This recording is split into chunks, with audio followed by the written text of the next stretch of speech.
बैंगलोर के कुणाल की कम उम्र में पैसे से पैसा बनाने की कोशिश काबिल तारीफ है। भाई कुणाल अपने काम में जितनी लगन दिखाते हैं उतनी ही वो अपने पैसे को लेकर भी संजीदगी रखते हैं। कुणाल की निवेश नीति के फंडे क्लियर करेंगे धीरेन्द्र, लेकिन उससे पहले आपकी मुलाकात कराते हैं हम कुणाल से।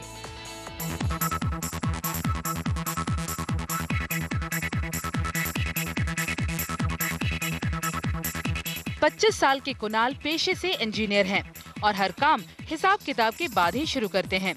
कुणाल के लिए निवेश करना एक मिशन है। ये अपनी बहन की शादी के लिए ज्यादा से ज्यादा रकम जोड़ना चाहते हैं और साथ ही अपने एजुकेशन लोन को अगले 3 साल में चुकता करना चाहते हैं। कुणाल की ये भी तमन्ना है कि अगले 5 साल में बेंगलोर में वो एक आलीशान फ्लैट के मालिक बने और अपने मिशन को पूरा करने के लिए इन्होंने इख्तियार किया है म्यूचुअल फंड का जरिया। ये म्यूचुअल फंड को निवेश का बेहतर साधन मानते हैं क्योंकि इसके जरिए पैसा अलग अलग जगहों पर लगाया जा सकता है। हालांकि इन्हें शेयर बाजार के जोखिम से परहेज नहीं है और वहाँ भी कुछ रकम लगा चुके हैं। क्या इनके निवेश को और भी आकर्षक बनाया जा सकता है जिससे कुणाल अपने सपनों को पूरा कर सके? मैं ये चाहता हूँ कि आप मेरा पोर्टफोलियो रिव्यू कीजिए और मुझे बताइए कि ये अगर वेल बैलेंस है या नहीं। और मैं ये चाहता हूं कि मैं उसमें Sundaram select mid cap fund में भी 1000 रुपए का सिप चालू करूं, तो क्या मुझे वो ऐड करना चाहिए या नहीं? निवेश नहीं है कुणाल के लिए, एक मिशन है। धीरेन्द्र, क्या सलाह होगी? इनका पोर्टफोलियो जो 5 फंड्स का है वो काफ़ी वेल डाइवर्सिफाइड है।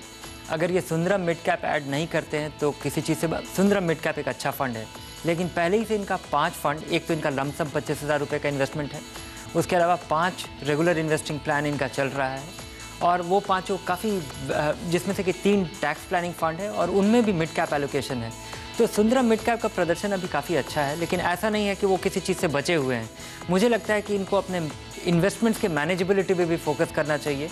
बहुत ज़्यादा फंड ऐड करने से ज़रूरी नहीं है कि आपको ज़्यादा डाइवर्सिफिकेशन या ज़्यादा फ़ायदा होता है।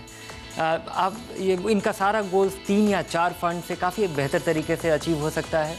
मेरी सलाह होगी कि अगर ये सुंदरम मिड कैप एक अच्छा फंड है लेकिन ना जोड़े तब भी इनका काम आराम से हो रहा है, इनके ऑब्जेक्टिव फुलफिल हो रहे हैं। दूसरा चीज़ कि इनका जो लॉन्ग टर्म गोल्स है, जो इनके मल्टीपल ऑब्जेक्टिव्स हैं, उसके लिए इन्हें ज़्यादा बारीक प्लानिंग की ज़रूरत है। इनका पोर्टफोलियो अच्छा है, लॉन्ग टर्म में अच्छा करेगा, लेकिन इनके काफ़ी वेल डिफाइंड गोल्स हैं। तो उन गोल्स के हिसाब से क्या इनको हर फंड को उस हर फंड को एलोकेट करना पड़ेगा कि इस गोल के लिए ये फंड है मेरा? नहीं, मुझे लगता है कि उसके लिए ज़्यादा बेहतर और सुपीरियर प्लानिंग की ज़रूरत है।